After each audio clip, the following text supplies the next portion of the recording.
Em nome do Pai, do Filho e do Espírito Santo. Amém. Ave Maria, cheia de graça, o Senhor é convosco. Bendita sois vós entre as mulheres, bendito é o fruto do vosso ventre, Jesus. Santa Maria, Mãe de Deus, rogai por nós, pecadores, agora e na hora de nossa morte. Amém. Causa nostra Letícia, ora pro nobis. São Padre Pio de Pietreutina, rogai por nós. Bem-vindos a todos, mais uma vez, ao canal Tradição Católica em Foco. Meu nome é Dionísio Lisboa. E hoje vamos pedir mais uma vez, além do amparo de Nossa Senhora, além de todas as coisas que nos vêm do céu, né? Inclusive a graça de estarmos gravando esse programa, esse vídeo hoje, pedir que vocês já rezaram o seu rosário hoje? Rezem todos os dias, meus queridos. Rezar o rosário é uma necessidade. Assim como o alimento é para o corpo, a oração é para a alma. Pedir para vocês também que contribuam para a ampliação do seminário do Imaculado Coração de Maria, lá em Friburgo, Rio de Janeiro, onde realmente novas vocações, novos padres da tradição estão se achegando, né? Novas vocações para padres que vão atender todo o Brasil, tá bom? Padres que realmente vão fazer missões, padres que vão levar sacramentos, padres que vão fazer o papel sacerdotal com uma forma magistral de ser, que é a da tradição. Tá bom? Aproveitar também para vocês, meus queridos, que adquiram aquela maravilhosa trilogia de livros, né, que trata de Pedro Tu Me Amas, de Daniel Leroux, que fala de Monsignor Lefebvre, que é o de David White, e o do Antônio de Castro Maia, também de David White. Coleção Trilogia dos Guardiões da Fé. Vocês têm que comprar esse livro, essa trilogia, porque é maravilhosa, tá bom? Eu vou deixar aqui o canal aqui embaixo para vocês adquirirem. Vale a pena. E ela está sendo produzida pela editora Custódia Fidei, tá bom? Acabamento primoroso, diagramação perfeita. Do Antônio de Castro Maia e de Monsignor Lefebvre são inéditos. O Pedro Tu Me Amas não é inédito, mas vai estar sendo lançado com uma roupagem nova. Vale a pena vocês conferirem. Hoje, meus queridos, vou tratar também de um assunto muito interessante. Eventos sobrenaturais que realmente deixam qualquer católico impactado. Deixam qualquer católico pensativo sobre o quanto a missa nova ela é desagradável a Deus.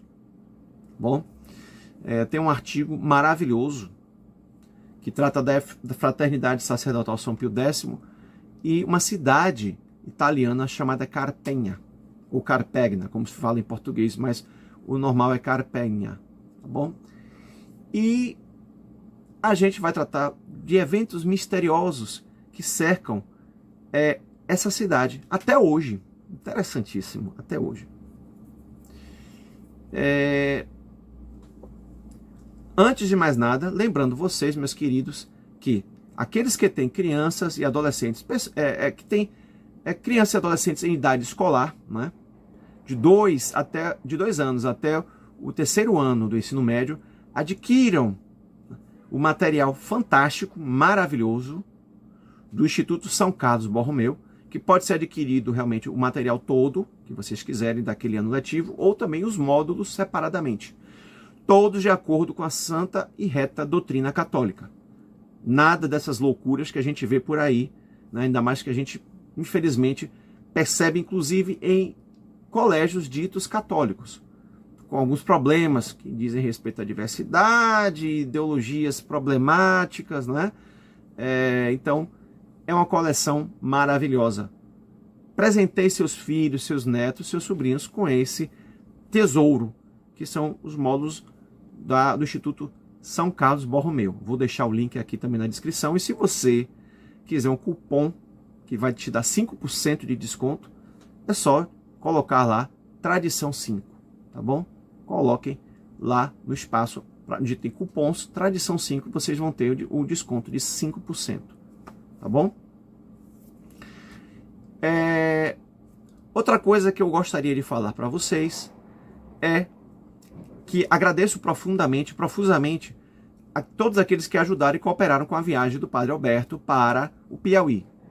Muitíssimo obrigado. Deus realmente recompense vocês. Deus seja generoso, né, e complacente com todos aqueles que ajudaram, ou monetariamente com alguma ajuda monetária, ou com orações. Muitíssimo obrigado. Deus abençoe a todos. A missão foi um sucesso e já teve um vídeo atrás ou dois que eu postei o link do Instagram da missão dele. Foi um sucesso. Bom, então, meus queridos, vamos tratar hoje de fatos sobrenaturais que aconteceram, não é, no vilarejo de Carpenha, na Itália. E o vilarejo de Carpenha, muitos fatos sobrenaturais estranhos aconteceram lá. Mas para quem tem fé, não são tão estranhos assim. Singulares acontecimentos de Carpenha. Deus não quer a missa nova. Deus não se agrada da missa nova. O seguinte relatório narra um acontecimento pelo qual Deus exprime claramente o seu desagrado com a missa nova. O padre Abrahamovitz, um ex-sacerdote da Fraternidade de São Pio X, no distrito da Itália, ouviu falar desse acontecimento e foi a Carpenha para ver em loco esses acontecimentos. Ele foi lá para se informar, averiguou os fatos relatados, fez um inquérito e recebeu os depoimentos dos aldeões que foram testemunhas dos eventos. A circunstância que sobressai é que os acontecimentos de Carpenha coincidem precisamente com o dia da ereção canônica da Fraternidade Sacerdotal São Pio X, que teve lugar no dia 1º de novembro de 1970. Um ano depois, né, da promulgação da missa de Paulo VI, que foi em 69. Então, no dia 1º de novembro, dia de Todos os Santos, de 1970, começou. Mesmo dia que começaram os acontecimentos de Carpenha. Como agora sabemos, foi um dia decisivo para a salvaguarda, né, para a preservação da missa de sempre, a missa tradicional. E temos um relatório da senhora Gabriela de Montemayor, que ela fez um primoroso relatório do que aconteceu nessa cidade, nessa pequena cidade lá encravada na Itália. Carpenha é uma aldeia da Itália situada a 800 metros de altitude, acima do mar, goza doravante de uma fama mundial desde que a imprensa internacional publicou a notícia que desde o dia 1º de novembro de 1970, os sinos da igreja, por si próprios, começaram a tocar. Ninguém estava tocando os sinos. Ninguém estava lá puxando a corda, né, que movia os sinos. Ninguém. Um dia de manhã, quando o pároco abriu a porta fechada e entrou na igreja, encontrou o altar-mor misteriosamente preparado para a celebração da missa tradicional, que todavia, desde 1969, era considerada substituída pela nova missa de Paulo VI. Nada faltava em cima do altar. O cálice com o seu véu tradicional, né? A patena, o purificatório, a pala, a bolsa, os paramentos tradicionais com a casula romana, né, do sacerdote, até o amicto, sem esquecer o manípulo, tudo disposto para a missa. E ainda mais, o missal tradicional aberto, como ao começar a missa. Nossa! O pároco, admirado, fez uma rápida pesquisa para saber quem dos seus colegas franciscanos presentes no convento anexo à igreja teria preparado, desta maneira desusada, né, já sem uso, o altar. ele obteve só respostas negativas. Ninguém tinha preparado o altar com essas coisas, que já não se usavam. Nem sequer entrou na igreja tão cedo, a igreja estava fechada. Não se tratava de uma brincadeira considerada de mau gosto pelos padres. Inclusive, a mesa do altar da missa nova foi colocada de lado quando ele chegou lá. E o altar era o altar tradicional. Não é? Então, ele obteve só respostas negativas. Ninguém tinha preparado o altar com essas coisas que já não se usavam, nem sequer entrou na igreja tão cedo. Não se tratava de uma brincadeira considerada de mau gosto pelos padres. No outro dia, de manhã cedo. Olhem só que interessante. Foi a mesma surpresa. E isso vai se repetir durante 4 dias seguidos. A cada vez com um cálice diferente. Um dia o altar foi preparado pelas desconhecidas mãos para uma missa de luto, com véu e paramentos negros. Não roxos como se faz na missa de Paulo VI, na missa nova. Depois de uma investigação aprofundada, descobriu o pároco que todas as coisas que serviam para preparar o altar desta maneira já desusada eram tiradas de um armário, já há muito tempo fechado. A chave estava trancado e onde essas coisas foram definitivamente arrumadas. Mas e a chave? Ninguém a tinha e nem sequer se lembrava onde estava. O caso estava preocupante e consternador, já que o tocar dos sinos também estavam acontecendo isso também. Os sinos estavam tocando. Alertou e atraiu a gente de todo lado, mas isso chamando as pessoas para a missa. Mas isso não era nada senão o início das preocupações dos frades franciscanos. Os sinos recomeçaram a tocar de novo no silêncio da noite do Natal. Na véspera do Natal, à meia-noite, quando começa o Natal, os sinos badalaram. Mas desta vez com muito mais força e com mais alta frequência de golpes. Eis que no fim do ano, aconteceu uma coisa que levou os frades à confusão. Eles ficaram realmente estupefatos. No altar, encontrou-se, de manhã cedo, um papel escrito à mão, com letras muito bonitas, com esse texto em latim: Nolite obdurare corda vestra. Não endureçais os vossos corações. Estas palavras são tiradas de um trecho do Salmo 94, recitado pelos monges e sacerdotes cada dia no breviário tradicional, e que soa assim: quem dera ouvisseis hoje a sua voz. Não endureçais os vossos corações como em Meriba. Meriba quer dizer irritação, prova, né? Como no dia de Massa, murmúrio, tentação. Significa isso. No deserto, onde vossos pais me tentaram e provocaram, apesar de terem visto as minhas obras. Durante 40 anos desgostou-me aquela geração e eu disse: é um povo de coração desviado, que não conhece os meus caminhos. Por isso, jurei na minha ira: não hão de entrar no lugar do meu repouso. Salmo 94, 8 a 11. O salmo evocado pelo misterioso aviso forte explica bem como Deus condena esta crise, que, como se diz no salmo, poderá durar 40, 50 anos ou mais. E realmente, já tem mais de meio século. Caminhamos agora já estamos há 60 anos. Mais de meio século. Nessa crise terrível.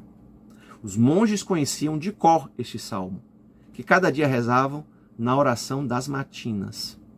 Porque Deus intervém nesta aldeia com este aviso tão forte.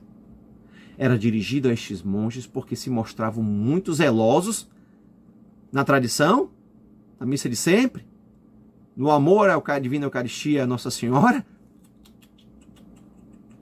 Eles eram zelosos na aplicação da revolução litúrgica. Na revolução litúrgica. Vendendo, por exemplo, a venerável imagem medieval da Virgem Maria das Dores, que protegeu a aldeia do cólera morbo e que era venerada como padroeira da região. Olha só até que ponto chegou. a desorientação, acabando também com a prática pública do rosário, com essas palavras de desprezo. Fora com essas coisas, acabando com as missas pelos defuntos, dizendo falsamente que não era mais necessário rezar pelos mortos, entre outras coisas absurdas. Os monges tentarão em vão esconder o acontecimento, restabelecendo a ordem dos bancos, colocando os bancos de novo na igreja e o altar moderno, né? Que é uma mesa, aquela mesa. Depois de encontrados desarrumados e colocados como dantes, alinhados, frente ao altar. Mas já era tarde. Muitos fiéis já estavam presentes, pois tinham sido chamados pelo tocar dos sinos. Carpenha fica com seu singular evento, que certos jornais interpretaram como fenômenos espiritistas. Ora, os sinos tocam agora em cada festa, continuam a tocar, e também quando alguém falece na região. E ouve-se de muito longe. Mas isso não é tudo. O superior geral em Roma e o superior provincial foram chamados a Carpenha. Porque, recentemente, esse artigo é de 2011, uma coisa perturbadora e nunca ouvida aconteceu. No altar, junto a uma impressão de uma mão e a um papel com essas palavras escritas em latim, estava lá escrito In die judicii, no dia do julgamento, foi encontrado um cálice manchado como de sangue. A causa foi silenciada. Os frades foram proibidos de falar.